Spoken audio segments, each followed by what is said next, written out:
And then I heard the 5 words that changed my life forever. Have you heard of Nirvana? On a phone call with an old friend who'd grown up with the guys from Nirvana in the tiny town of Aberdeen, Washington, I was informed that they were in between drummers at the time and had seen Scream perform just weeks before on our ill-fated tour. Apparently, they were impressed with my playing, and I was given their phone numbers to call. Of course, I had heard Nirvana. Their debut album, Bleach, was a landmark record in the underground music scene, blending metal, punk, and Beatles-esque melody into an 11-song masterpiece that would go on to change the landscape of alternative music, while coincidentally costing $606 to make. It had quickly become one of my favorites and stood apart from all of the other noisy, heavy punk records in my collection because it had songs. And that voice. No one had a voice like that. After a few more days of frustration and starvation, I decided to roll the dice and call the bass player of Nirvana, Krist, to inquire about the drummer gig. Having never met him, I introduced myself and explained that our mutual friend had given me his number, so we chatted a while until Krist regretfully informed me that the position of drummer was already taken by their good friend, Dan Peters from Mudhoney. It had been worth a shot, I thought, but it wasn't the end of the world. I left my Los Angeles number with Krist and told him to keep in touch. Give me a shout if they ever happen to come down to L.A., since it was beginning to look like the City of Angels was unfortunately now my permanent residence. That same night, the house phone rang.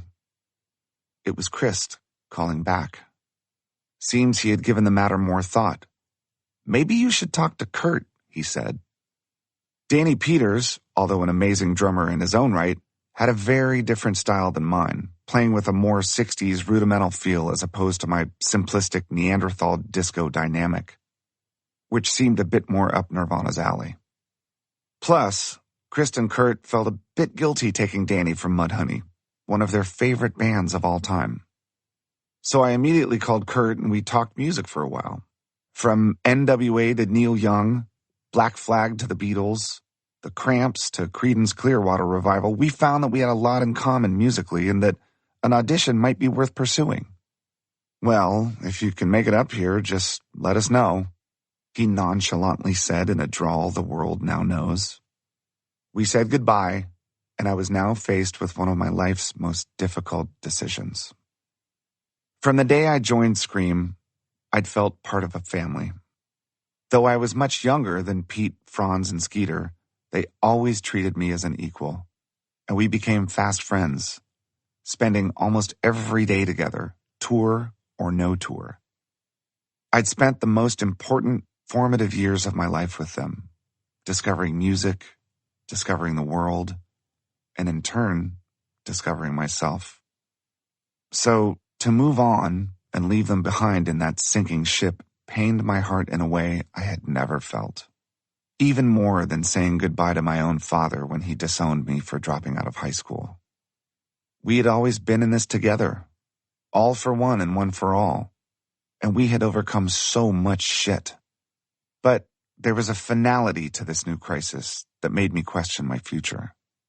So, as I did whenever I questioned my future, whenever I needed a voice of reason or some words of wisdom, I called the one person who had never once in my life steered me wrong. My mother. On a collect call from the parking lot of a record store in Orange County, I tearfully explained my dilemma. And she understood entirely. Because deep down, she felt the same about Pete and Franz as I did. We had all become a family over the years, and she considered them to be much more than my bandmates. They were my brothers. To this day, I will never forget the sound of her voice giving me the advice that steered my life in its ultimate direction.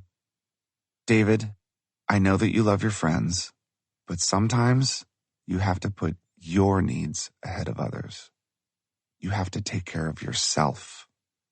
Coming from a woman whose entire life was the exact opposite of that, this completely shocked me. But because she was the wisest person I knew, I hung up the phone and decided to follow her guidance, regardless of the consequences.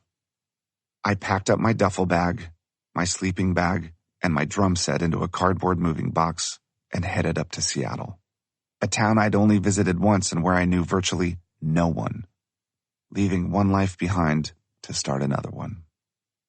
I felt a loss that I had never experienced before. I missed my home. I missed my friends. I missed my family.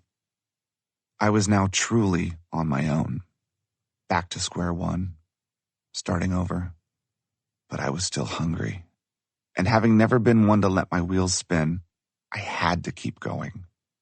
After all, I was also still free, and there was adventure around every corner.